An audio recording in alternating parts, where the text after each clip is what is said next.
हिंदवी स्वराज्याचे संस्थापक राजे छत्रपती शिवराय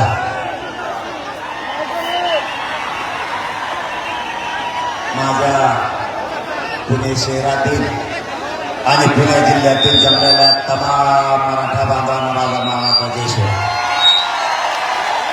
आधी तुमच्या चरणी नतमस्तक होतो. मला वाक्य येत नाही कबरून पण तरी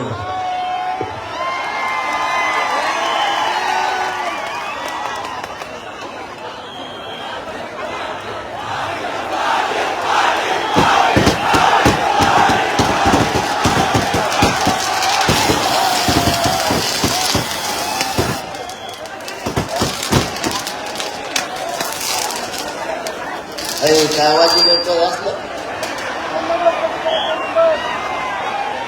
छगन भुजबळच्या धूर निघल्या ना धूर निघाला कोकण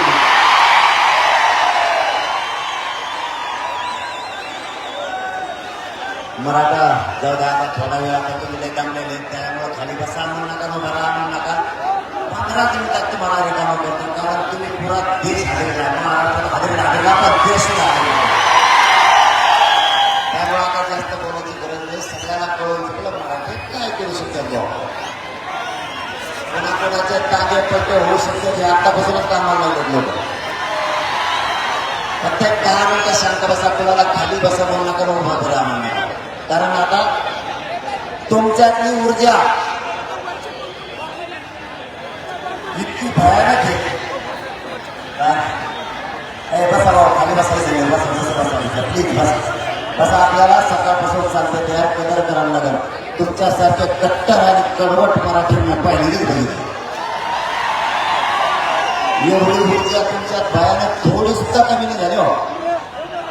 तेवढा जोश होता तेवढी ताकद तितक्याच घोषणा असा थरथर उडाला असा आपला विरोधक असं काम केलं तुम्ही. एक खाली बसणार आहे बसा बसा खाली बसा. मागचा अडचण लागली लवकर बसा. 12 वाजल्यापासून लोक चलत आहेत पटापट बसा. जसे जागा मिळेल तसं काय कारण सगळे आपलेच भाऊ येतो. मागचे पण आपले पुढचे पण आपले. बसा बसा लवकर बसा लवकर बसा लवकर बसा रे सगळे बसले तर तुम्हाला बसा काय झालं नाही. बसा बसा बसा बसा ना. आता तुम्ही कोण उभा राहिले ते बसले तुम्ही उभा राहिले का. बसा बसा लवकर बसा.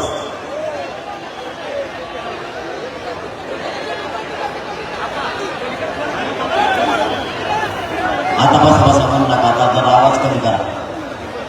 आपली शिस्त कशी माहिती आहे ना. मराठ्यांची शिस्त कवाच बंद होत नाही. काय युनिट चालू आहे नाही कसा कशी आपण वायला तोडल्या तर बसल्या बसल्या तुम्ही असा नमुना बाजू काय छगन भुजबळचे कसं वायला तोडत लोकांना. तुम्ही येणे तुमच्यापाशी चिल्लर विषय. आता जाऊ द्या आवाज येईल. सगळ्यात सुरुवातीला या महाराष्ट्रात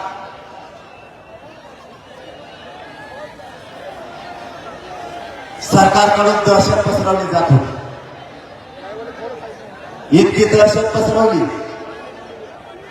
की मराठा कधीच एक येणार नाही असा गैरसमज पसरला. मराठा कधीच एक होऊ शकत नाही किंवा आता येणार नाही असा या 8 दिवसात गैरसमज पसरला.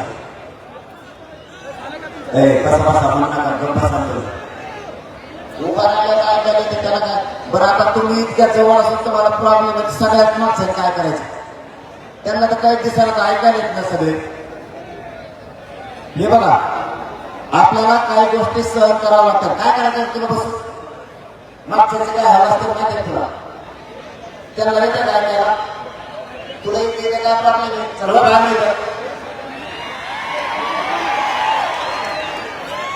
आपल्याला असं नाही केलं पाहिजे. काही लोकांना लगेच दिसत नाही त्यांचा काय विषय असतो ते विचारांची माहिती घेत ना. इथं मराठ्यांच्या आरक्षणासाठी मराठ्यांची एकजूट दाखवण्यासाठी जात मोठी करण्यासाठी आपण आलेलं लक्षात असतो.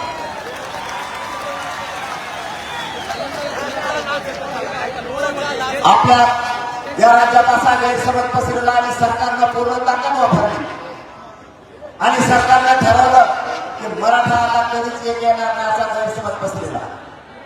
सोलापूरला प्रचंड ताकदीनं मराठा समाज एकजूट झाला, सांगलीलाही झाला, साताऱ्यात पण झाला. कोल्हापूरला काही अडचणी होत्या म्हणून तिथले मराठ्यांना काही अडचणी होत्या तरी 20-25,000 होती. तरी पण काही जणांना वाचा रुपया फुटायला लागल्या की भयानक. त्याला काय करावं काय सुचायला. त्यांना वाटलं आता मराठे कधीच एक येणार नाही. काल सातारला प्रचंड लोक, कोल्हापूरला काही अडचणी होत्या. महापूर तिथे आला, आपला मायबाप तिथं संकटात सापडला. तिथलं राजा छत्रपती राजर्षी शाहू महाराजांनी बांधलेलं तिथलं मैदान आणि सभागृह जळालं. त्यामुळं तिथले लोक प्रचंड संकटात, काही अडचणी होत्या. त्यांच्या जागेवर आपण असल्यावर तसंच करणार ना. पण काय बाप इतक्या बातम्या फिरल्या जस काय मराठ्यांच्या याला काही सापडलं नव्हतं, पहिलीच सापडलं. आणि जे बातम्या सुरू केल्या म्हणल्या कुठं राहता सगळं. देवेंद्र फडणवीसांनी त्याच्या मागापुढे पळायची सवय लागलेली आहे. काही लोकशाही चालणाऱ्या काही व्यासपीठाला सवय लागली करायला दुसरं काम सुरू केलं. माझ्या विरोधात यांनी षडयंत्र रचना सापळा रचलाय. मी गोरगरीब मराठ्यांचं काम करतोय, याला काम नाही करू द्यायचं म्हणून दरेकरच्या माध्यमातून यांनी सापळा रचला आणि मराठ्यांच्या संघटना आणि समन्वय फोडून पत्रकारापर्यंत पक्षाला घ्यायला सुरुवात केली. याला मी कुठं रोखत नाही, मी कोणाचं ऐकत पण नाही. म्हणून यांनी ही सुरुवात केली. तुम्ही जे आमदाराला आणि मंत्र्याला मोठं केलं, तेच मंत्री आज आरक्षणाच्या मराठ्यांच्या विरोधात बोलायला लागले. एवढंच का त्या छगन भुजबळच्या माध्यमातून सुद्धा कट रचला गेला. त्याच्या माध्यमातून अनेक नेते एकत्र केले आणि मराठ्यांना आरक्षण न मिळवून देण्यासाठी आणि मराठा समाजाच्या मुलासमोर आणि समाजासमोर मोठं संकट उभा केलं. लोक बोलतात एवढी संधी मराठ्यांना आरक्षण मिळवून देण्याची, आणि ही संधी तुम्ही ज्या पक्षातल्या नेत्याला निवडून दिलं त्याला मिळवून द्यायची नाही. ते कोकणातलं एकात्मता सुद्धा उठलं, त्याला जातीने मोठे केलं, त्याला जातीमुळे वैभव मिळालं. तोही जातीच्या विरोधात बोलायला लागला. आम्ही त्यांना सन्मान शब्द दिला, सन्मान. माझी त्यांना आणि या पुण्याच्या पवित्र भूमीतून विनंती आहे, आम्ही तुम्हाला मानतोय. देवेंद्र फडणवीसांच्या नाते लावून मराठ्यांच्या अंगावर येऊ नका, तर तुमचा कार्यक्रम केल्याशिवाय मराठे सोडायचे नाही. आम्ही आजही तुम्हाला मानतोय, आयुष्यभर मानत राहू.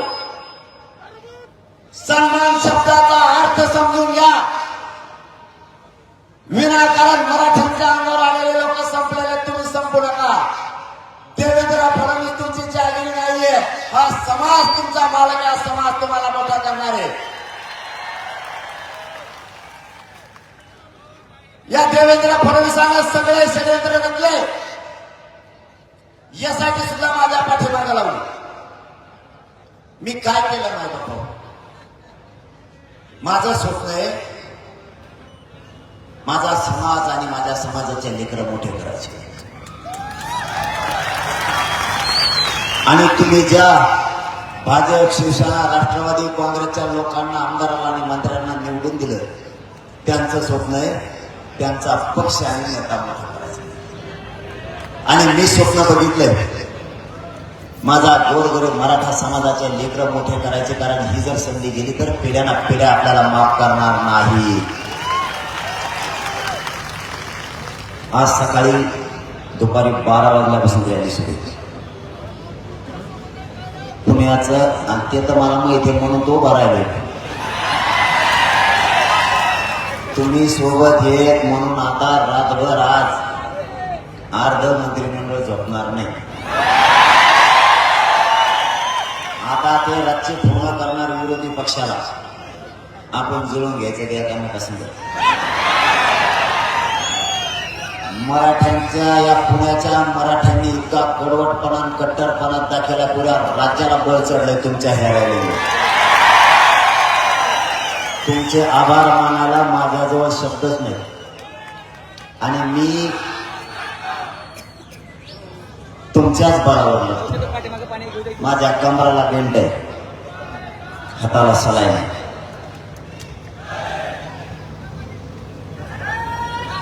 माझ्या खाली बसा, पुतळा दिसत नाही, खाली बसा.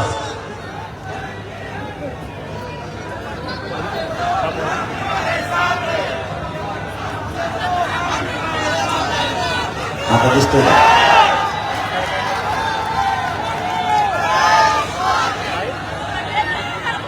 आज अरे पुण्याच्या लाईट घातली तर घालून दे, काय करतो मग आता? आपली सत्ता आल्यावर आपण मोठी लाईट बसू, मोठ्याला मोठं बसू.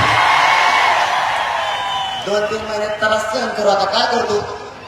दुसरा काय पर्याय आहे का आपल्यापाशी? पण आपल्या अंगावर यायची हिंमत यांच्या 6 पक्षाचे मराठ्यांच्या अंगावर यायची. तुमचे कशा आभार मानावं माझ्याजवळ शब्दच नाही द्या. काय ती ऊर्जा होती तुमची. 10-11-12 वाजल्यापासून कात्रच बसून सुरुवात झाली भाऊ. आणि सगळ्याचे डोळेच फाटले. त्यांना काय मिळत लागला, इतके लोक आले कोणी का नाही येणार? मी काहीच नाही केलं. मला उघडं पाडायचा प्रयत्न केला, मला बदनाम करायचा प्रयत्न केला, मला एकटं पाडण्याचा प्रयत्न केला. कारण काय माहिती आहे का? माझं स्वप्न आहे आणि त्यांचं स्वप्न आहे. स्वप्न दोन. त्यांचं स्वप्न आहे त्यांचा पक्ष नेता मोठा करायचा. आणि माझं स्वप्न आहे माझा समाज आणि माझ्या समाजाचे लेकरं मोठे करायचे. त्यांचं दुखणं आहे. मी त्यांना मॅनेज होत नाही, पद्धती नाही. सगळ्यात मोठं दुखणं आहे त्यांचं. मग काय करायचं? तर ती मागच्या दारातून आमदार झालेली मावशी हाताखाली धरली आणि त्यांनी पडेल फिरेल सगळा माल गोळा करायला चालू केला. माझ्या गोळा सगळा माल गोळा करा. आणि सगळे मागच्या दारातून आमदार झालेलेच. जे माझ्या समाजाच्या विरोधात बोलन, माझ्या विरोधात बोलन, त्याला लगेच विधान परिषदेवर आमदार. आणि सगळे बिगर मिशावलीच. फक्त टिकला लावायचं काम आहे. असा माल जमा करायला सगळा. बरं ते टिकत नाही. बरं तू एवढं बोलला आणि आता हे पोटे म्हणते एकदा मुंबईला चक्कर मारून यायची भाव.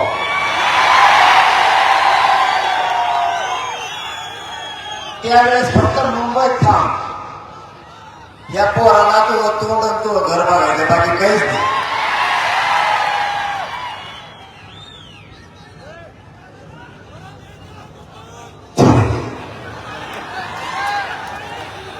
आणि त्याला निघाले नाही तुम्ही काय जतना करू त्यांची. मी एकदा कचा बोलायला लागलो ना, ते पाणीच पिते 2-2 लिटर. मी फक्त सन्मान करतोय म्हणून बोलायला नसतात. त्यांचा सुद्धा बिराड माझ्याकडे नाही. काय असतं? मान सन्मान करावा लागतो. वयाला मोठे असल्यावर ही आपली संस्कृती की. आणि ज्या माणसाचे काही ना काहीतरी समाजासाठी योगदान आहे त्या माणसाचा काही दिवस तरी सन्मान करायला लागतो. पण त्याला सन्मान शब्दच नाही कळाला. मग त्या टायमाला बघू. आणखीन एक संधी दिली आपल्याला पुणेकराच्या वतीनं. आणखीन एक संधी इथून पुढे त्यांनी बोलू नये. आम्ही त्यांचा सन्मान करतो. इथून पुढे बोलले की असा झापीन ना मग सुट्टीच नाही. माझा स्वप्न आहे माझा समाज मोठा करायचा. मायबापा मला खरंच भारत आहे. मला असं डॉक्टर आहे तेव्हा त्या दोन्ही डॉक्टर वर बसले. डॉक्टर सुद्धा कार्यकर्ता झाला आज. डॉक्टरांना फक्त मला गोळी दुसरी देऊ नये. डॉक्टरच्या ध्यानातच नाही राहिला आपला दवाखाना आहे म्हणून. डॉक्टर इकडं आला आणि इकडंच मारायला लागले एक मारा लाख मारा. आणि पुण्यातले लोक बघितल्यावर ते डॉक्टर म्हणतो आता 2-3 दिवस मला घरात नाही जायचं मला कर म्हणा.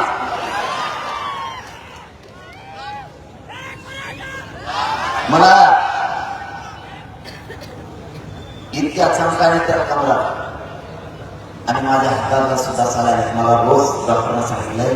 त्या साताऱ्यात डॉक्टर म्हणजे तू आरामच कर, झोप नको करू. आराम कर. मी आराम केलं. एक टप्प्यात आलं माझ्या शरीर महत्वाचं जात महत्वाचे मरुदी म्हणून मला फिरायला जायचं. कारण मला समाजापेक्षा मोठा काय नाही आणि जगून काय करायचं. अरे खाऊन जागायला सगळे चालत, मी खाऊन जागायसाठी नाही आलो. मला या समाजासाठी काहीतरी करायचं, जगायचंय शेवटपर्यंत वाट म्हणूनच. कारण आज पुण्यातला मराठा बांधव एकही घरी नव्हता, ना शहरातला ना खेड्यातला. आज तुम्ही अशी धडक मारली. तुम्हाला खोटं बोलत नाही मी. उद्याच्याला किंवा आज 3 वाजता रातची पाठवण्याकडे बातम्या द्या. पाठाच्या दरम्यान बातम्या मंत्रिमंडळात धुसफूस सुरू झाली. जर नाही आले तर नाव बदलून ठेवू. आणि आजचा दंगा असा हल्ला तुम्ही बऱ्याच जणांची घट होणारच नका, पातळच होणार. आणि जे जे विरोधात बोलले ते तर म्हणले मी कोरडच आला. आता तर येतच नाही. कारण आज तर तुम्ही पहिल्याच लोकसभेत गेलेले आहे.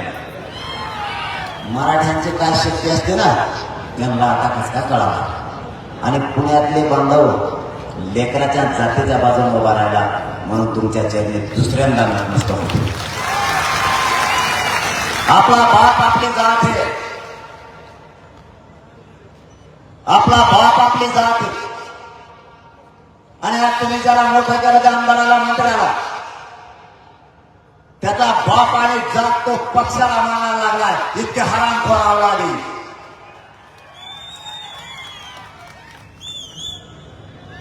जातीला बाप मानणारा कधीच संपत नाही. जो जातीसाठी काम करा, समाजासाठी काम करा, तो कधीच अपयशी होत नाही. समाजाला विसरून स्वतःचं कुटुंब मोठं करणाऱ्या पायद्याशी इथून पुढे चालणाऱ्या नाही पाहिजे तर त्या मोठ्या सुद्धा करायच्या नाही, लक्षात ठेवा. समाजाला कुटुंब मानून समाज मोठं करणारे लोक आता पाहिजे. समाजाला शक्ती आणि भाव देणारे लोक आता पाहिजे. माझे या पुण्याच्या भूमीतून महाराष्ट्रातल्या मराठ्यांना आव्हान, आपला पुण्यातला मराठा ताकदीनं बाहेर पडला. मराठ्यांना असलेला कडवटपणा आणि कट्टरपणा पुण्यातल्या मराठ्यांनी देशासमोर ठेवला आहे. महाराष्ट्रातल्या मराठ्यांना आव्हान, घरात बसू नका, घराच्या बाहेर पडा, स्वतःच्या मुलाला आयुष्याचं आरक्षण द्या, स्वतःची जात मोठी करा. जातीपेक्षा या जगात कोणीच मोठं नाही. आपले लेकरं आपल्यासाठी महत्वाचे. या राजकारण्यांना तुम्ही इतकं मोठं केलंय. यांच्या 20 पिढ्या बसून खात्या, पण तुमच्या लेकराला आयुष्याचा काय बोलू करतो रे. मी म्हणलं काय खालू तसं कोण येतं माहिती तुला, छगन भुजबळ.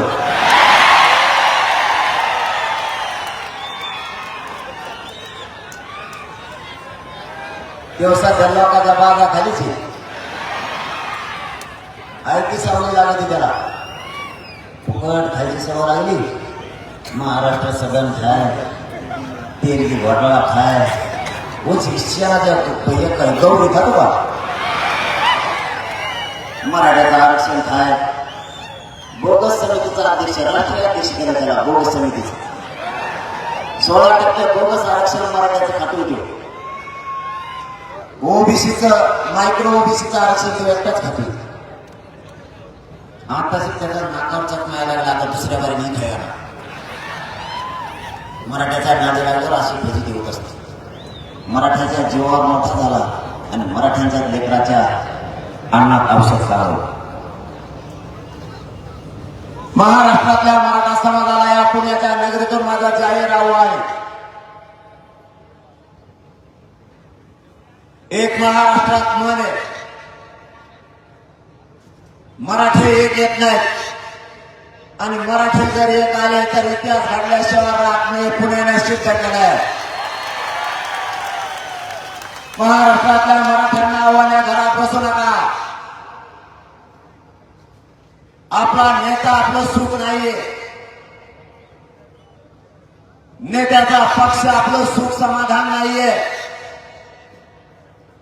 कोणाचं सरकार निवडून आणलं म्हणून आपल्या लेकराला भविष्याचं मिळणार नाहीये नेत्याचे पैसे बघून आपलं आयुष्य कडेला जाणार नाहीये मंत्री आमदारांच्या गाड्या बघून आपल्या लेकराचं भविष्य घडणार नाहीये आपले लेकरं मोठं करण्यासाठी आपल्याला लढावं लागणार तुमच्या जीवावर त्यांच्या 20-20 पिढ्यापासून खात्यात इतकं यांनी कमवलंय तुमच्या लेकराला आयुष्याचं मिळवून देण्यासाठी महाराष्ट्रातल्या सगळ्या मराठ्यांनी एक दिवस कामाचं आपण घराच्या बाहेर पडा शेतकरी मराठ्यांनी शेतात जाऊ नका व्यावसायिक मराठ्यांनी एक दिवस व्यवसाय करू नका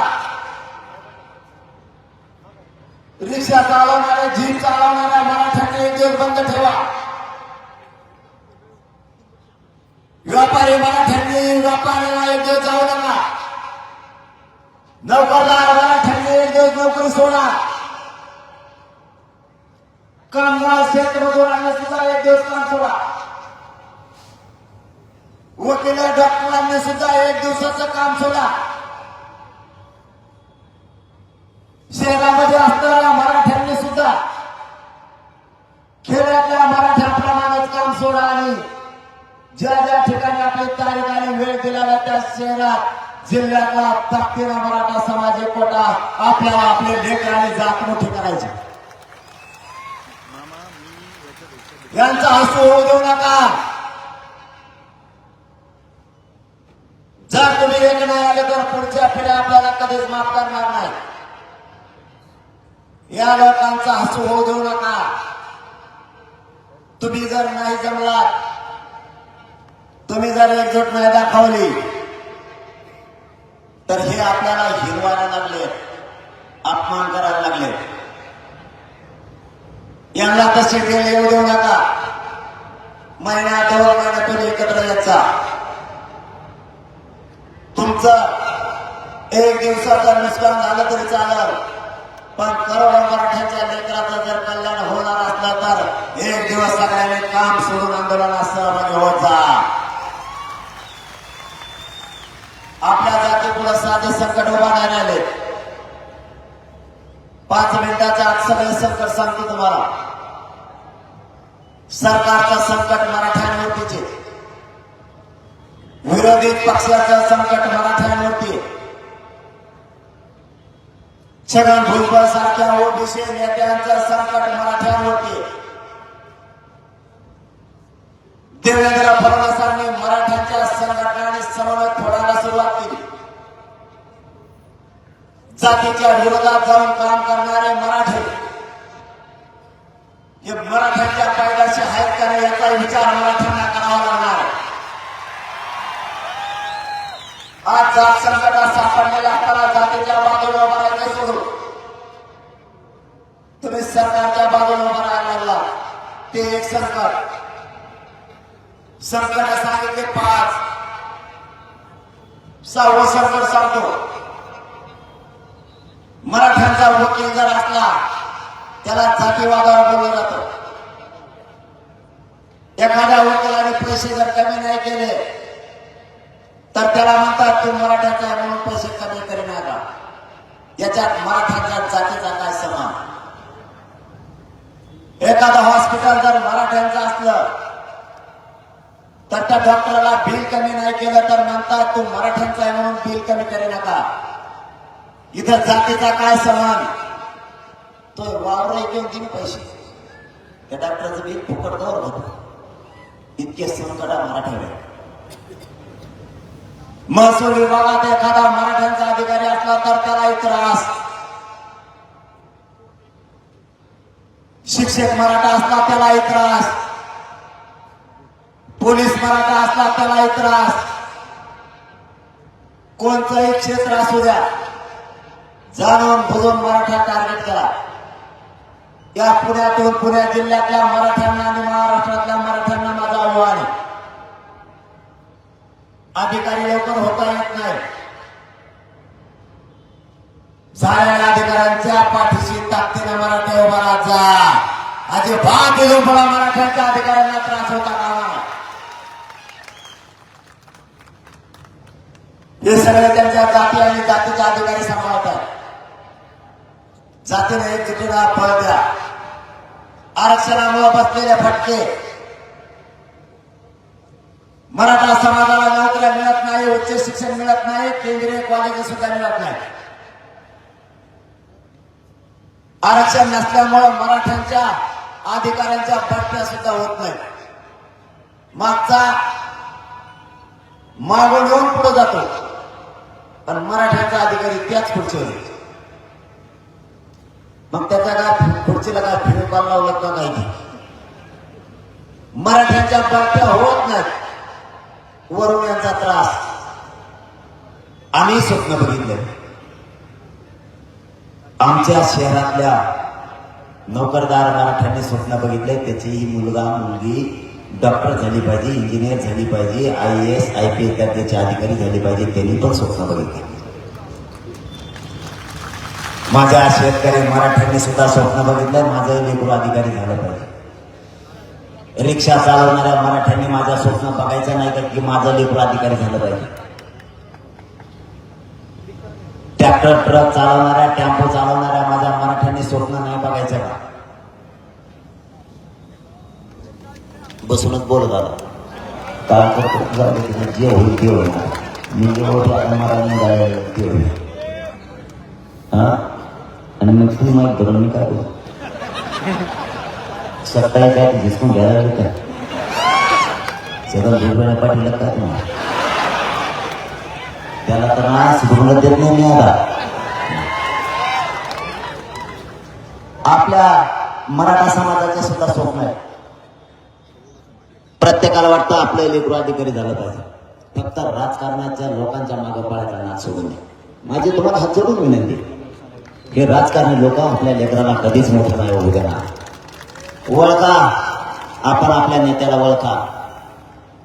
भाजपमधले नेते आपणच मोठे केले, आज तेच लोक आपल्या विरोधात बोलायला लागले. राष्ट्रवादी काँग्रेस शिवसेनेचे लोक आपणच मोठे केले, ते आज आपल्या विरोधात बोलायला लागले. आरक्षणाला विरोध करण्यासाठी एकटा छगन भुजबळ एकटा तरी आरक्षण मिळून जाईना. आपले जर 50-50 व्यापारी तिथे गेले ना त्याचा भोगताच करून टाकते ना, आरक्षण सुद्धा मिळू शकते. आता कसा कचकादा केला लोकसभेला तसा एकदा दाखवा. जातीची शान वाढली पाहिजे, जातीची शक्ती वाढली पाहिजे. मराठ्यांच्याच हातात राज्याची पावर राहिली पाहिजे. इतक्या ताकदीनं मराठी एकजूट राहा. मराठीच्या नादी लागणं एवढं सोपं नाही, ते नाही लागत. फक्त आपण एकजूट राहा. आपल्याला काही करून आरक्षण मिळवायचं. 29 तारखेला अंतरवालीला बैठक ठेवली.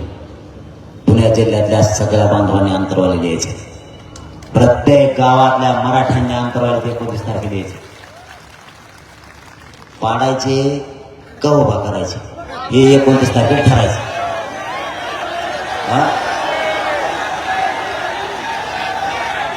29 तारखेला काय करायचं आपण ताकदीनं ठरवू. सगळा राज्य तिथं जमा. अरे उभा करू पाडू दोन्ही काही करू, फक्त 29 तारखेला आणि ते पाडणारच आहेत ना मग आपले उभा केल्यावर ते काय राहते. अरे पाडण्यात बी एवढी मजा आहे तुम्हाला सांगतो.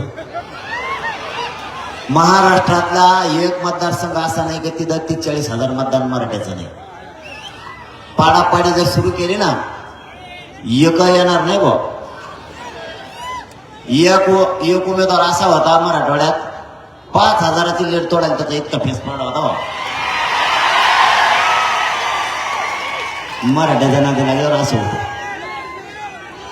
त्याच्यामुळं एकजूट राहा. मराठ्यांची शान जाता कामा नाही. मराठ्यांची शान वाढवायची जबाबदारी आपली आहे. कोणालाच येऊन देत नाही त्यालाच काय. बरेच जण पडणार आहेत गोयाबारीने. जे जे माया मराठ्यांना त्रास दिला नादी लागल्यानं मराठ्यांचा त्याला आयुष्यात निवडून नेऊन देणार तुमचा मुलगा म्हणून सांगतो. मराठ्याचं दुःख हेच माझं दुःख आहे. माझ्या कोणत्याही मराठ्याला त्रास दिला मग तो शेतकरी असेल, व्यावसायिक असेल, उद्योगी असेल, तो बिल्डर असेल, तो टपरी चालवणार असो, रिक्षा हाणणार असो, टेम्पो आणणार असो, ट्रॅक्टर आणणार असो, हमाली करणार असो, माथाडी कामगार असो, माझ्या गरीब मराठ्यांना अधिकारी असो, नोकरदार असो, त्रास दिला की देणारा पाडीलाच म्हणून समजायचा. यांना ठेवायचंच नाही. आता इथून मागं गाफीर राहिलं तसं राहायचं नाही. आपल्या समाजाची शान ज्याच्यात तेच काम करायचं. इथून पुढे आपण समाजाची शान वाढवायची जबाबदारी आपल्या खांद्यावर आहे. आणि माझ्याकडून खूप समाजाला अपेक्षा ठेवल्या. त्याच्यामुळे मी सुद्धा माझी इमानदारी मरेपर्यंत इकित नाही. तुम्ही काळजी करू नका. मरेपर्यंत इकित नाही. आणि गद्दारी करणारी आवाज माझी नाही. पण नसता इथून मागच आपलं आंदोलन फुटलं असतं. इथून पाठीमागच. कारण इतके फुटले. माझ्यावर एवढे संकट वाईट आले. त्यांच्याकडे आता एकच पर्याय, मला गोळ्या घालून मारून टाकल्या. दुसरा पर्यायच नाही त्यांच्या पुढे. कारण पैसे पद त्यांचे माझ्या पुढे चलत नाहीत. एक तर आरक्षण देणे, नसता सत्ता पडणार. हे जाहीर पुण्यातून सांगतो. एक तर आरक्षण सरकारने द्यायचं नाही, ते सत्ता पडलीच म्हणून सांगायचं. मग त्यांच्या पुढे एकच पर्याय, मला गोळ्या घालून मारणे. पण जो गोळ्या घालून मारेल ना त्याची जातच मराठी शिल्लक होणार नाही. राज्यात जातच शिल्लक नाही होणार.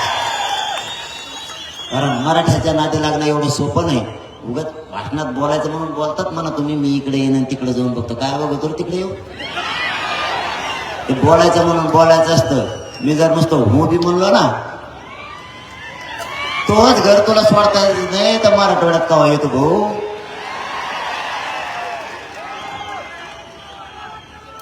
त्याच्यामुळं लय नाटकं समाजाच्या विरोधात नाही करायचं. समाज एवढी धार असती. समाजाच्या शक्ती पुढं कोणचीच सत्ता टिकत नाही. कोणचीच. समाजाची शक्ती सोपी नाही. मी संयमी हे आमचे पोट्टे मला गप नाही बसून देत. ते म्हणतात तुम्ही लय दम धरता भाऊ, एकदा भाऊ द्या तुकारा तू तरी. मला माझ्या समाजाला थोडाही खर्चाटा येऊ द्यायचा नाही. एक रक्ताचा थेंबी सांडू द्यायचा नाही. एकदा सांडला आम्ही ठरवलेलं काय सांडायचं ते. देवेंद्र फडणवीसने आमचं जेवढं रक्त सांडायचं तेवढं सांडलं आमच्या आई बहिणीचं. मला इथून पुढं माझ्या समाजाला डाग नाही लागू द्यायचा. मला माझा समाज अडचणीत नाही येऊ द्यायचा. नसता एवढी पब्लिक मागं म्हणल्यावर माझ्या जागेवर जर दुसरा असता ना त्याने आता बहुत कुटाकुटी सुरू केली असती. मी एवढा संयमी. मी असं करून करून करून 70% आरक्षण मिळत आणलंय की नाही. गावाचे गाव आरक्षणात निघाला. आणि आता काय सगळ्या स्वराची अंमलबजावणी राहिली. पण आपल्या मराठ्यात एक मन आहे. आता काय 25-30% आरक्षण राहिलं आपलं, जास्त नाही. सगळ्या स्वराची अंमलबजावणी झाली की सगळ्या मराठी ओबीसी आरक्षण झाला विषय खलास. आणि ते जर त्यांनी सगळ्या स्वराची अंमलबजावणी आणि गॅजेट लागू नाही केली तर मग मराठ्यात मन आहे वादीसाठी मसाड कापायचं. मग ती मग आता सगळ्या स्वराच्या अंमलबजावणीसाठी सत्ताच पाडायची. मग असा कचका असतो आपला मराठीत. तुम्ही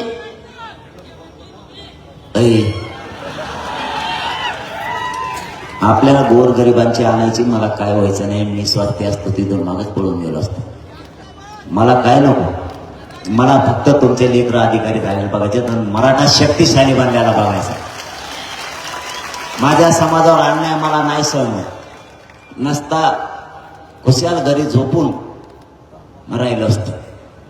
मला एक दिवस सुद्धा तुमच्याशिवाय निघत नाही, एक घंटा सुद्धा. मी जर 2 दिवस अंतरावळीत राहिलो तर माझा तीळ दिवस तुटतो. मला असं वाटतं की माझ्या समाजाचं आरक्षण जवळ आलंय, आपण कवर बसून राहायचं. आपण सतत कामात राहू. आपला समाज लय खचलाय, आपल्या समाजावर लय संकट आणलं. आपल्या समाजाला एवढंच मिळून द्यायची संधी. जर एवढ्या वेळेस माझ्या समाजाला दगाफटका झाला तर माझा समाज भविष्यात कधीच एकत्र येणार नाही. म्हणून मी रातपाट एक करतो, मी कसलाच विचार नाही करत. आज 12 वाजल्यापासून गाडीवर आहे. तुम्ही उपाशी आहेत, मी सुद्धा उपाशी, आपण दोघंही उपाशी. पण काय शक्ती असते ना, काय ऊर्जा असते ना, ही देशानं मराठ्यात बघितली. आज यांच्या पोटात काय नसून यांची तीच ऊर्जा आहे. एकही माणूस परत माघारी जात नाही, एका जागेवर बसते सगळे, एकही उठून हलत नाही. एवढी मराठ्यांची एकी कशी झाली ते इंग्लंडला का हॉलंडलाच लिहायला लागलेत. आता मला वाचता येत नाही इंग्लिश, पण मला एक दिवस दाखवलं एक जण, ते म्हणलं तिकडच आलं बाबा. नाही म्हणलं इकडं सगळं जिलेबी सारखंच गेलं, आळे आळे आळे आळे आळे सगळं. म्हणजे मराठ्यांची दखल आता कुठं चालली. मराठे काही करा, आपल्या लेकरं शक्तिशाली बनवा. आपलं आयुष्य गेलं, आपल्या लेकराचं काय, कुणाच्या नातवाच्या कामाला येईल, कुणाच्या बहिणीचे येईल, कुणाच्या भावाचे येईल. आरक्षण मिळवायचं, काही करू. एकदा फक्त नाविलाज म्हणून आपण आपल्या नेत्याला एकदा विचारा, तुम्ही आमचं आरक्षण द्या. नसता एवढ्या वेळेस आमच्या मागं उभा राहा. आपण आपल्या नेत्याला उद्यापासून सुरू करायचं. 75 वर्ष आम्ही तुम्हाला दिलं, फक्त 5 वर्ष आमच्या मागं उभा राहा. ते जर नाही राहिला तर समजायचं ही अवलाद आपली नाहीच, फक्त मोठं होऊस तर आपल्याकडे होती. काही करा, एकजूट तुम्ही दाखवली ना, अशी एकजूट मुंबईला जाताना एकदा होती ना, आता दुसऱ्यांदा येव. खरंच पुणेकरांना मानावं लागल. इतक्यावर उचलतंय तरी म्हणायचे 2 किलोमीटर राहिले. मला तर काही सुचाना, म्हणलं ठोली अशी किती लांब. त्या पोराला परत बोलून घ्यायचं, म्हणलं किती लांब राहिलं रे. ते म्हणलं हे काय इथं म्हणत म्हणत म्हणत किती वाजले राहता. तो आम्हाला 2 वाजता म्हणला होता हे काय इथं आले. इतकं चलत होत कातू तरी उर करा. त्या पोलीस बांधवाची फजित लुटू. मला एक कळलं नाही तुमचे काम. पोलीस जागा करतात, पोलीस तुम्हाला लुटतात का तुम्ही त्यांना लुटतात. मला मिळत लागा ना. कोण कोणाला लुटीत होतं मिळत नाही. त्यांची फजिती मरणाची केली तुम्ही, त्याने तुमची केली. कारण तुम्ही रेट आणत ते तर काय करते. आणि मुंबईत जायचं नको आता का जायचं.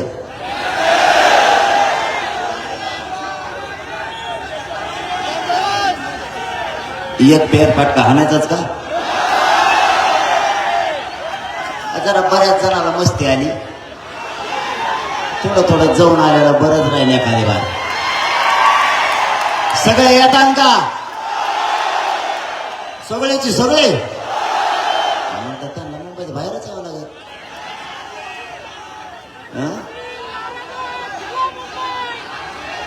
2 कामं करून काय मग आपण 29 तारखेला निवडणूक लढायचं का पाडायचे. आणि तुम्ही म्हणता तसंच होईल, काळजीच करू नका. तुम्ही म्हणता तसंच होणार आहे, तुम्ही काळजीच करू नका. कारण मला सुद्धा काही मर्यादा आहे. मला बी मर्यादा आहे, किती दिवस लढायचं आणि किती दिवस नाही. देशातला मराठ्याचा किंवा कोणत्या जातीचा एवढा मोठा लढा झाला नसेल. 1 वर्ष सलग हे आंदोलन सुरू आहे. देशातला पहिला मराठ्यांचा लढा आहे, सलग सातत्यानं. आणि टेम्पोत येऊच लाखात लोक पुन्हा कमी जास्त नाही झाले. हे देशात कधीच असला लढा झाला नसेल. मला पण मर्यादा आहे. मी किती दिवस आता सहन करायचा माझ्या समाजाचा अन्याय, किती दिवस आम्ही लढत राहायचं. आता उद्याच्या 29 तारखेला 1 वर्ष पूर्ण होईल. 1 वर्ष सलग लढा सुरू आहे. इतका संयमानं आणि शांततेने चालवलाय. आणि तुमच्या चरणी खरंच पुन्हा एकदा तिसऱ्या नतमस्तक यासाठी होतो, तुम्ही शब्दाच्या बाहेर गेलेले. शांत राहा म्हणलं की शांत राहायचं. आता फक्त सांगतो तेवढं करा. ह्या बारीला शांतच राहायचं.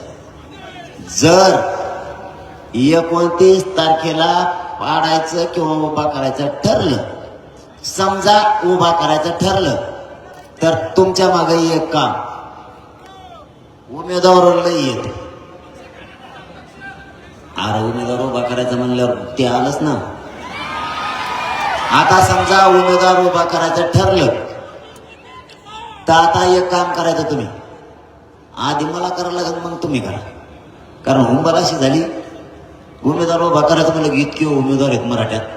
अगं बाय बाय बाय बाय, अरे इतके बाप, माया संगत 150 आहेत. एका गाडीत 6-6. इतका नाद असतो का राजकारणाचा पुढं? आपलं काय ठरलंय?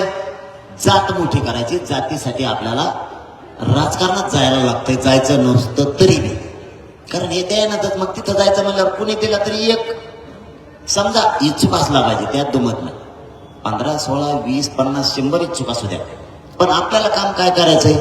जातीसाठी, राजकारणासाठी नाही, स्वार्थासाठी अजिबात नाही. मग कुणी एक दिला म्हणून काय फरक पडला? एक कुणी दिला म्हणून काय फरक पडला? एक जण उभा करायचा आणि जरी इच्छुक असले तरी सगळ्यांना असं समजायचं की मीच आमदार, आणि त्याचं काम करायचं. त्याला सगळ्यांनी मिळून निवडून आणायचं. सगळ्यांनी. ते मलाच हानी म्हणून. अरे तुला सांगतो, 9च्या पुढं मी एवढा लोड मध्ये येतो आणि त्याला उभा केल्यावर कसं व्हायचं भाऊ? मग इतके पाय तुली तर ते लय अवघड खेळ देऊ. दारू एक सोडा राहतो, पाय पडतो मी. बाबा दारू सोडा फक्त मराठ्याचे लोक. काही ऐकू नका, मग फक्त दारू सोडा. इतका दारू त्रास होतो. असे कचाकच पाया तुली देत आणि तुमच्याकडे टप्पूचे टप्पू पोरं पायावर पाय देतात तर पायच काढत नाहीत. मला भेट नाही कोणी. कचाकच यादी देत. परत फोटो बी तेच काढत देत. मोबाईल उलटा धरतो. मला म्हणतो मी कसं काय दिसणार. आता मला काय माहिती मोबाईल मी कसं काय दिसणार? फक्त दारू सोडा. एक उमेदवार द्यायचा. इच्छुक किती असू द्या, इच्छुक किती असू द्या, एक उमेदवार दिला ना, त्याला सगळ्यांनी निवडून आणायचं. शान मराठ्यांचे राखायचे. आणि एक दिलेला असतानाही जर बाकीचे उभा राहिले तर आपण त्याचा असा अर्थ समजायचा, हे जातीच्या विरोधात होतं, हे आपल्या आंदोलनात नव्हतं. हे आंदोलन याच्यासाठी होतं की याला उमेदवारी घ्यायची म्हणून होतं, हे जातीसाठी आलेलं नाही. कारण एक ठरला इथं जातीचा प्रश्न, तो जातीसाठी लढायचा, आपल्या राजकारणासाठी नाही. त्यामुळे ते एक लक्षात ठेवा. त्याने जर पुन्हा ते बळच उभं राहिलं तर आपण समजायचं हे जातीसाठी आलंच नव्हतं, याला काहीतरी याचा स्वार्थ होता म्हणून आलं. जातीचा स्वार्थ याच्या मनात नाही. दुसरं काम करायचं, मी उभा करतो मग जाऊ देईन काय? बिडाता असंच म्हणते. कोणत्या जिल्ह्यात जातो मी असंच म्हणते, एवढ्यावर पाडायचंच म्हणतात. सगळ्या जातीचे लोक म्हणतात, नुसते मराठीचे नाही, सगळेच म्हणतात एकदा पाडाच. अरे मुसलमानात आपल्या पुढे आहेत. मुसलमानात म्हणतात एवढं पाडो. मी पाडा म्हणलं की ते म्हणतात पाडो. म्हणलं पाडो तर पाडो, जाऊ दे पाडो सगळे. इतका जॉईंट झाला ना, एकदा दलित मुस्लिम मराठा 12 बलात्कार यांचा विषय संपला, यांचा कार्यक्रम संपला. दुसरं काम करायचं, मतदान मराठ्यांनी ह्यावेळी 100% करायचं. 100% एक शिक्का चालायचा. म्हाताऱ्या माणसासहित मतदान करायचं. बाहेर गेलेले पोरं नोकऱ्याला मतदान दिवशी गावाकडे यायचे. मतदान 100% करायचं म्हणजे करायचं. एकही फुल्ली वायाला जाता कामा नाही. इतकं सावध राहायचं. आत्तापासूनच शिकवायला लागलोय मी तुम्हाला. फोन, तिसरं काम फोन याच्यासाठी वापरायचे, नुसते पाहुणे जागे करायचे. 3 महिने काम करा, 5 वर्ष मराठ्याचं कल्याण झालं. नुसते पाहुणे जागे करायचे. जो पाहुणा ऐकत नाही त्याचे जावई निवडून बसायचं. त्याला म्हणायचे एवढे बार मग तू त्या पक्षाचा आहे, पण तुझ्या पक्षाला काढी लागून दे. एवढी बार जातीसाठी कर. जावं तिथं मोठूनच द्यायचं नाही, जावं सासऱ्या पुढे नेऊन बसायचं. इतकं फोनचं काम राईट करायचं. चौथं काम, राजकारणी लोक इतके चाबरे आहेत.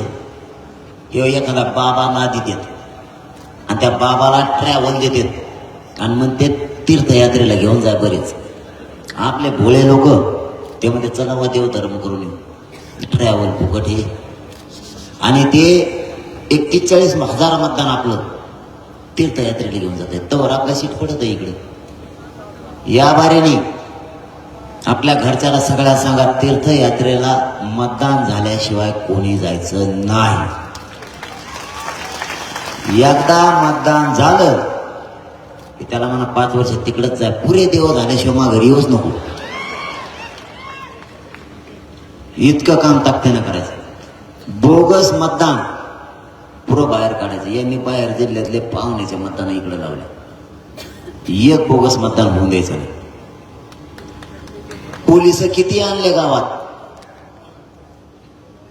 तरीही कोणी घाबरायचं नाही. मतदान केल्याशिवाय कोणी शेताकडे फिरकायचं नाही किंवा ड्युट्यात सुद्धा जायचं नाही त्या दिवशी. आता मराठ्यांची अशी मनस्थिती झालेली आहे. तुम्हाला 8वं काम सांगतोय. तुमच्यावर जर दबाव राजकीय नेत्याने आणला, गोरगरीब मराठ्यावर रॅलीला जाऊ नको, सभाला जाऊ नको, प्रचाराला जाऊ नको, गरीब भेटेत. फक्त एक गोष्ट आजच लक्षात ठेवा, मतदानाला जाताना मतदान करताना कोणीच बघत नाही तू कुठं करतो म्हणून. त्याच्या संगच हिंडा. काय करता मग? खा बी त्याचं कचून.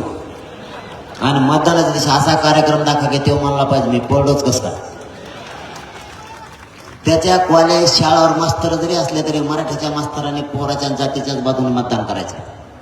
नोकरदारांनी सगळ्यांनी, शेतकरी मराठ्यांनी सुद्धा सगळ्यांनी एकजुटीनं मराठ्याच्याच उमेदवाराला मतदान करून त्याला निवडून आणायचं. इतक्या ताकदीने एक राहायचं. कारण एका जिल्ह्यात असंच झालं, मराठ्याचे सगळे नेते व्यासपीठावर तरी सीट पडलं. आणि मग त्यांच्यात बेरीज सुरू झाली. ते म्हणले मायाला इतके होते व्यासपीठावर, मी कस काय पडलो. ते म्हणला मी केलं तर ते नसेल केलं. असंच करायचं आपण बी.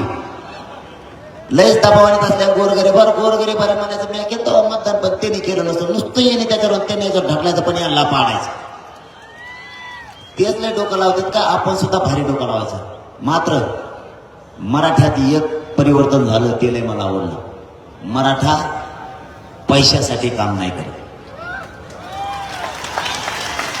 तो हे मतदानाचे पैसे नको म्हणतात आम्हाला, तुलाच राहू दे. तो श्रीमंती तो आहे घरी ठेव. या एकजुटीला सलाम आहे. आणि जर पाडायचं ठरलं, आता हे निवडून यायचं सांगितलं, आणि जर पाडायचं ठरलं तर ते तर लय सोपं आहे. नुसतं नाव सांगूच तर गेलाच तो, राहतच नाही तो. माग मी नाव नाही सांगितलं, मी फक्त मला ज्याला पाडायचं त्याला पाडा. इतके मराठी चॅप्टर राईटच पाडो. आता गिरीश महाजन म्हणतो मराठ्याला आरक्षणात नाही मिळू शकत.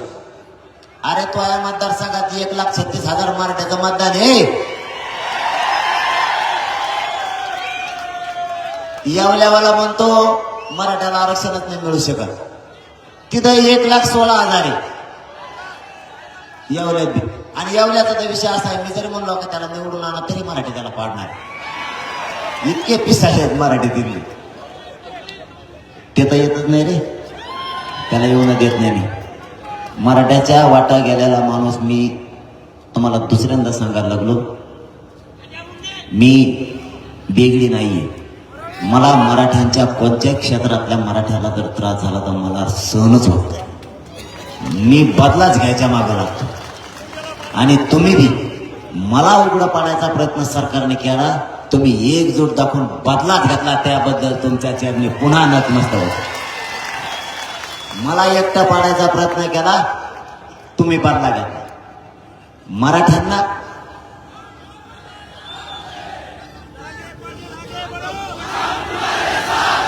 अरे मग आगे छे ना माग तर आहे कुठं मी मग आगीचे टेन्शनच ना घेऊ तुम्ही आता बेल्ट लावून आग घे मी इकडून सलाईन लावून बी बंदेव आता जे होईन का होईन काय आता सगळ्यांना माझी पुन्हा एकदा विनंती, जात वाचवायचं मराठा समाज शिकला आणि जातीचे लेकरं मोठं करायचं सुद्धा मराठा समाज शिकला. स्वाभिमान वाटायला लागला आता मराठ्यांचा आणि माझ्या जातीत मी जन्मलो त्याचाही मला गर्व वाटायला लागला की जात असा अवतार अशी. नुसती बातमी कोल्हापुरातून काय व्हायरल झाली तर सांगलीतच मराठी पेटले, पुण्यातले तर इतके पेटले की पुरा देश बघतोय आज पुण्यात एवढी रेकॉर्ड ब्रेक गर्दी अचानक कशाची, असंच पुऱ्या राज्यात होणार आहे. आता राहिलं कोकण, विदर्भ आणि खानदेश, पश्चिम महाराष्ट्र आणि मराठवाडा इथले सगळे शिटा पडत आहेत, काळजी करू नका. आता राहिला फक्त मुंबईचा विषय.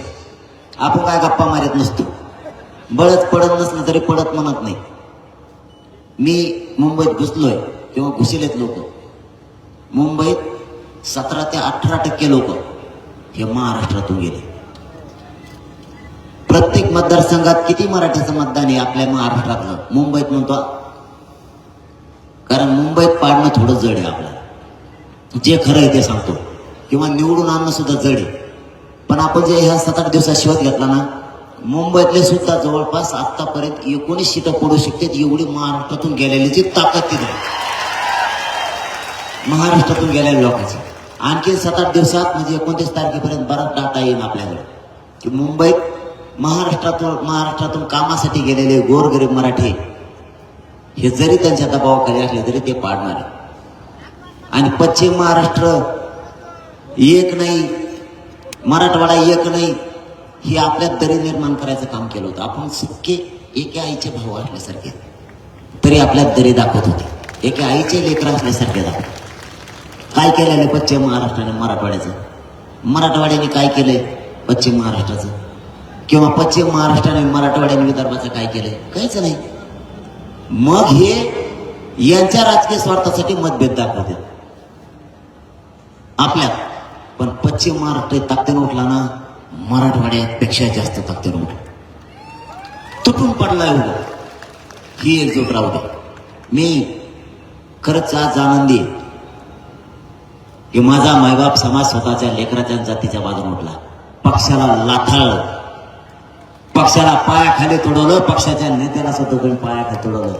मराठीचे जातवा नावला ही स्वतःच्या पोराच्याच बाजूने उभा राहणार आणि जातीच्याच बाजूने उभा राहणार, नेत्याच्या बाजूने अजिबात उभा राहणार नाही. आणि पक्षाला नेत्याला बाप मानायचं आता बंद करायचं, आपल्या जातीला बाप मानायचं. माझा शब्द आहे तुम्हाला, मला जीवत जरी मारला नाही यांनी तरी मी ओबीसीतून आरक्षण घेतल्याशिवाय यांना सोडत नाही, काळजी करू नका. मरेपर्यंत तुमच्याशी गद्दारी करणार नाही, तुमची मान खाली होईल असं एकही पाऊल उचलणार नाही. समाजाला डाग लागल अशी कुठलीच गद्दारी मी तुमच्याशी करणार नाही. तुम्हाला मायबाप मानलाय ना, तुम्हाला शोभल असाच मुलाप्रमाणे काम करेन, कधीच तुमच्याशी गद्दारी करणार नाही. आपले राजकारणाच्या पलीकडे एकजूट राहू द्या. आपली जात आपल्याला मोठी करायची. सगळ्यांना आपण आपल्या जाती मोठ्या केल्या, फक्त मराठींची जात मागं पडली. असेच कणखर बना, असेच कडवट राहा, असेच कट्टर बना. स्वतःच्या मुलं मोठं करायची वेळ आली, जर आपण घरात बसून राहिलो किंवा घरातच सभा बघितल्या, शेतात मोबाईलवर जर सभा बघितल्या, आपण जर गर्दी नाही केली, एकजूट जर नाही दाखवली तर आपला दबाव सरकारवर पडणार नाही. त्यामुळं घरात बसून बघू नका, शेतात मोबाईलवर सुद्धा बघू नका, प्रत्यक्ष आंदोलनात सहभागी व्हा. एक दिवस कामं सोडायची पण आपली शक्ती दाखवायची. मराठे घराघरातून एक झाले. सरकारने किती गैरसमज पसरू द्या, मी आणि माझे विचार मराठीच्या हृदयात आणि मनात बसले, ते कोणाचेच बाप काढू शकत नाही आता, कोणाचाच. त्यामुळं काळजी करू नका. ओबीसीतून मराठ्याला आरक्षण देणार आहे, ईडब्ल्यूएस आरक्षण त्यांनी घालवलंय आपलं. आपण 10% एसीबीसीचं आरक्षण मागितलं नव्हतं तरी आपल्यावर लागलं बळच. आपली मागणी नसून बळच दिलं. ईडब्ल्यूएस रद्द केलं. पोरांच्या प्रचंड हाल यांनी केले. आपण त्यांच्याकडे 3 मागण्या केल्यात आणि पुण्याच्या या लाखोच्या संख्येनं जमलेल्या मराठ्याच्या साक्षीनं पुन्हा एकदा मुख्यमंत्र्यांकडे आव्हान मागणी करतोय. या पुणे जिल्ह्यातल्या जमलेल्या मराठ्यांच्या वतीनं आणि महाराष्ट्राच्या वतीनं ईडब्ल्यूएस आमचं मराठ्यांचं रद्द केलंय. ते पुन्हा सुरू करून तो ऑप्शन सुरू करा. एसीबीसीचा पण ऑप्शन ठेवा. कुणबी प्रमाणपत्र निघाले तो ओबीसीचा सुद्धा ऑप्शन ठेवा. या तिन्हीपैकी कोणताही विद्यार्थी ऑप्शन घेईल आणि आपलं भविष्य घडवेल. ज्या मराठ्यांच्या पोरांना ईडब्ल्यूएस मधून फॉर्म भरले एसीबीसी सुरू व्हायच्या अगोदर आणि त्यानंतर त्या विद्यार्थ्यांचे अर्ज रद्द करू नका. त्या पोरांचा वाटोळा करण्याचा अधिकार तुम्हाला नसता. तुमचं सरकार पाडल्याशिवाय मी सोडणार नाही. माझ्या मराठ्यांचा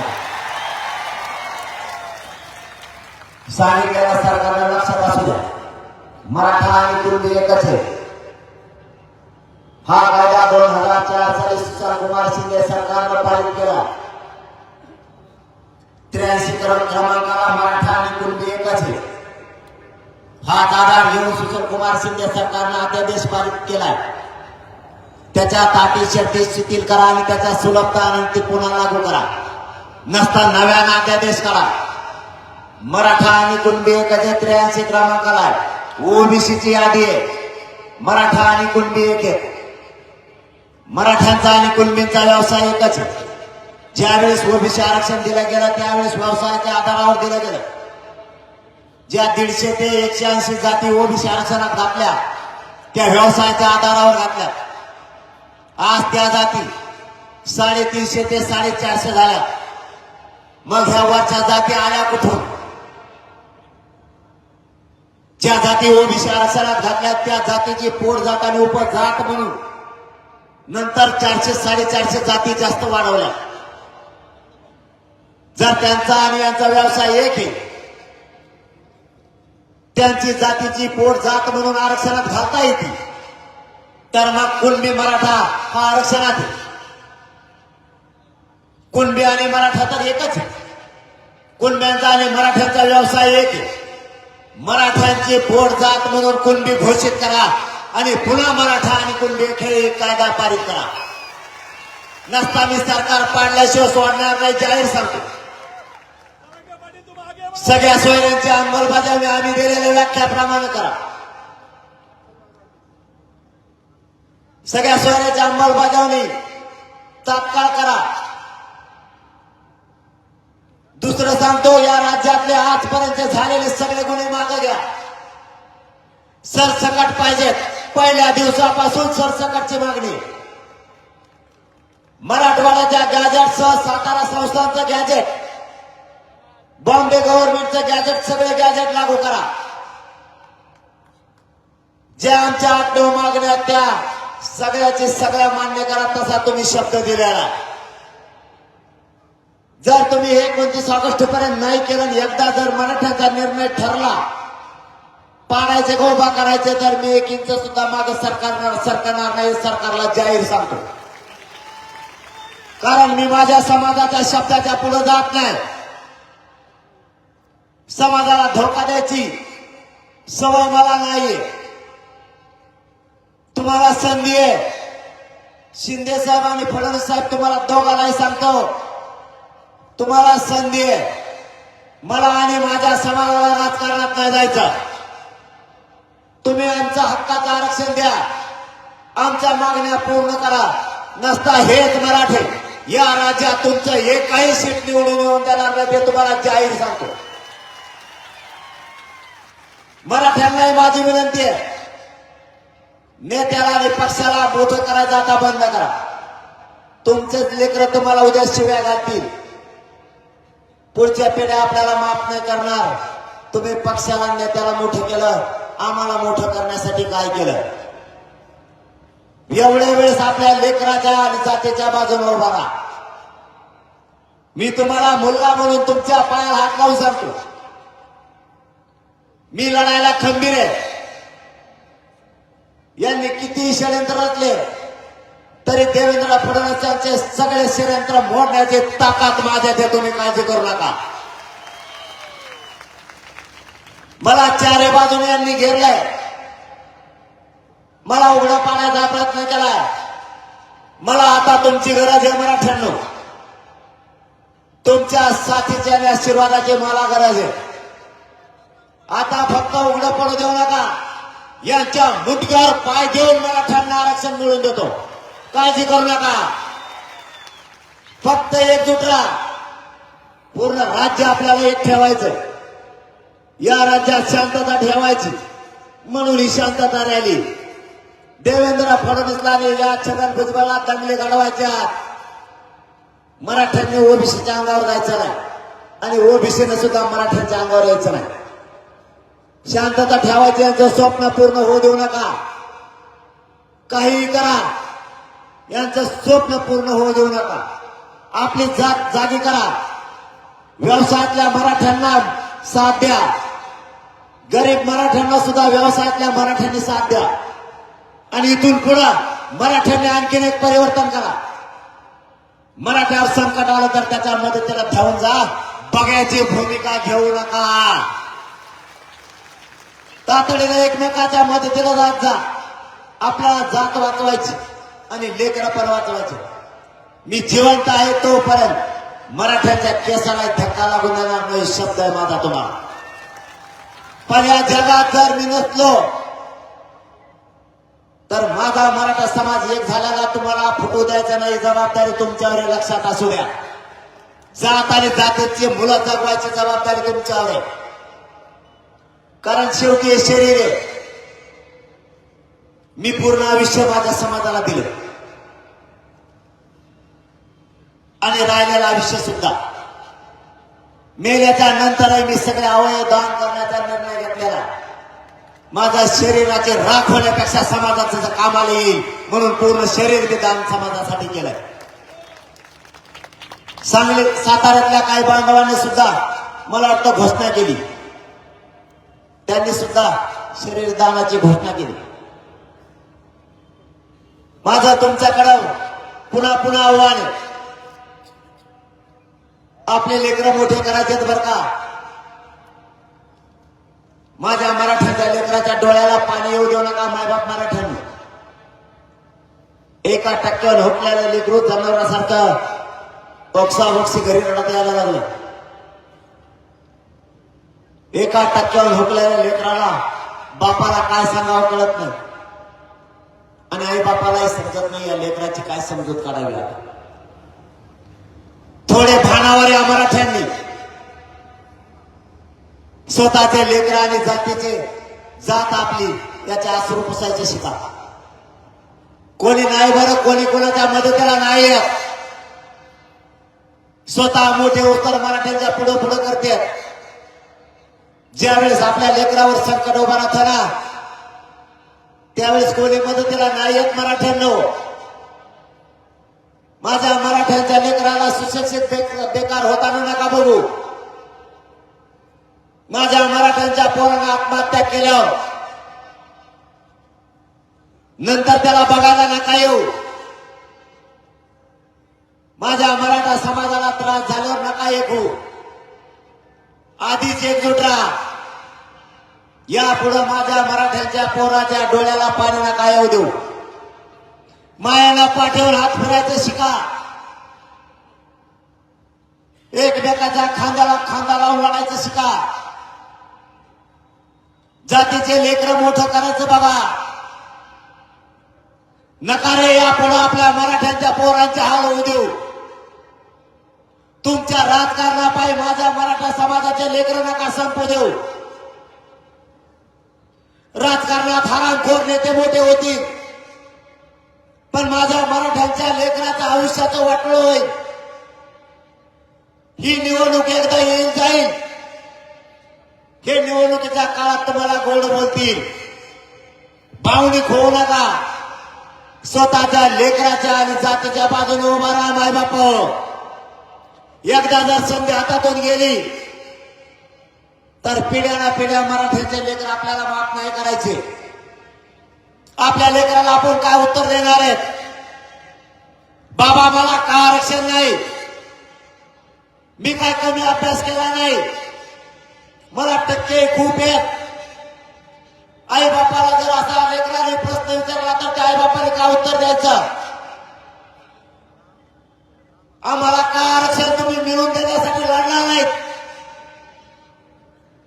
तर पुढच्या पिढीला तोंड टाकायच्या लायकीचे सुद्धा आपण राहायचं नाहीत मराठ्यांना. नका पिढ्या बरबाद होऊ देऊ. नाही कोणी कोणाचं या जगात. आपली जातच आपल्या कामाला येणार आहे, पक्ष आणि नेता आपल्या कामाला नाही यायचा. आपलंच लेकरू आपल्या जातीच्या कामाला येईल. आपल्या आईबापाची काठी धरायला आपलंच लेकरू कामाला येणार आहे, दुसऱ्याचं लेकरू नाही कामाला यायचं. राजकीय नेत्याचं पोरग कधी आपल्या आजोबाला उठवायला नाही यायचं.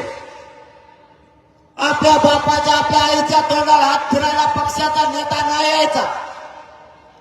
आपलंच लेकरू अधिकारी बनवा, आपली जात मोठी करा, तेच आपल्या जातीच्या पाठीवरून हात फिरते, आपल्या लेकराच्या पाठीवर हात फिरते. जात मोठी करा रे, जातीच्या बाजूने उभा राहा. माझी शेवटी जाता जाता तुम्हाला पुन्हा हात जोडून विनंती आहे. राज्यातल्या सगळ्या मराठ्यांनी एक दिवस काम सोडून आंदोलनात सहभागी व्हा. जिथं रॅली असेल त्या तारखेला आणि त्या वेळेला आपल्या जिल्ह्यात, आपल्या शहरात, जिल्ह्यातला सगळा मराठा ताकदीनं शहरात या. नोकरदार मराठा, कामगार मराठा, व्यावसायिक मराठा, नोकरदार मराठ्यांनी एक दिवस काम सोडा आणि आपल्या जातीला आणि लेकराला मोठं करण्यासाठी ताकदीने या. मला तुमच्या साथीच्या आणि आशीर्वादाची गरज आहे. मी तुम्हाला हात जोडून सांगतो, पाठबळ द्या. तुमची मराठ्यांची शान वाढवणार, तुमच्या मराठ्यांचे लेकरा मोठे केल्याशिवाय एक इंच मागे सरकणार नाही. शब्द देतो आणि थांबतो. धन्यवाद. जय शिवराय.